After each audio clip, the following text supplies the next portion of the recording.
করলে আসলে ও তাফসীর করে কোনো লাভ হবে না। আমার ভাইরা, আল্লাহ রসুলকে দেশের থেকে বের করে দেওয়ার ষড়যন্ত্র হচ্ছে কি বলার অপরাধে? আরো জোরে।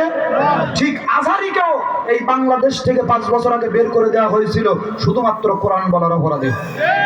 আচ্ছা, এখান থেকে কেউ বুকে হাত দিয়ে বলতে পারবেন যে মিজানুর রহমান আজহারী এই দেশের 100 বিঘে সরকারি সম্পত্তি জোর করে দখল করে নিয়েছিল, এই অপরাধ তার নামে আছে?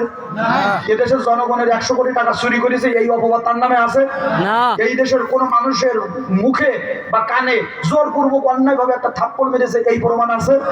তাহলে এই দেশের 1 বিঘা জমি সে জোর করে দখল করেনি, জাতীয় সংসদের একটা আসন তিনি জোর করে দখল করেনি, এই দেশের জনগণের টাকা মেরে খায়নি, এই দেশের ব্যাংক ব্যালেন্স তিনি লুট করেনি, তাহলে কেন তাকে দেশ ছাড়তে হলো? বলেন বলেন বলেন। এ দেশ ছাড়তে হয়েছে শুধুমাত্র কেবলমাত্র আল্লাহর কোরআনের জনপ্রিয়তার কারণে।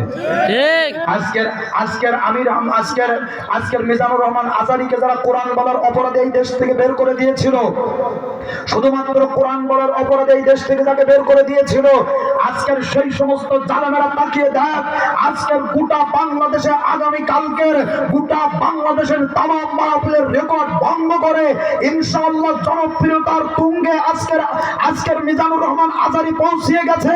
আজকের আগামী কালকের মাহফিলে তার যত শ্রদ্ধা হবে ইনশাআল্লাহ তোদের সর্বোচ্চ ওই খনি স্বৈরাচার শেখ হাসিনা যদি মারা যায়, তার লাশ যদি বাংলাদেশে আনা হয়, ইনশাআল্লাহ তার জানাজার নামাজের লোক তো দূরের কথা, মুক্তাদি তো দূরের কথা, ইমামতি করার জন্য একটা কুকুরও খুঁজে পাওয়া যাবে না।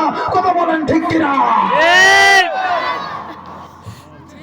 আমার ভাইরা, এ পাওয়ার কার কাছে? আল্লাহ। জোরে বলেন কার কাছে? আল্লাহ। এ পাওয়ার হলো আমার আল্লাহর কাছে।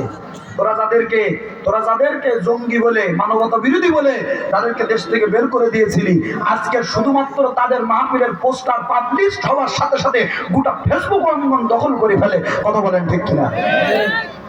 আবু জাহেল বলছে মুহাম্মদকে দেশ থেকে বের করে দিয়ে কোনো লাভ হবে না। ও আবু লাহাব শোনো, কেন? আবু লাহাব ডাক দিয়ে, আবু জাহেল ডাক দিয়ে বলে, আবু লাহাব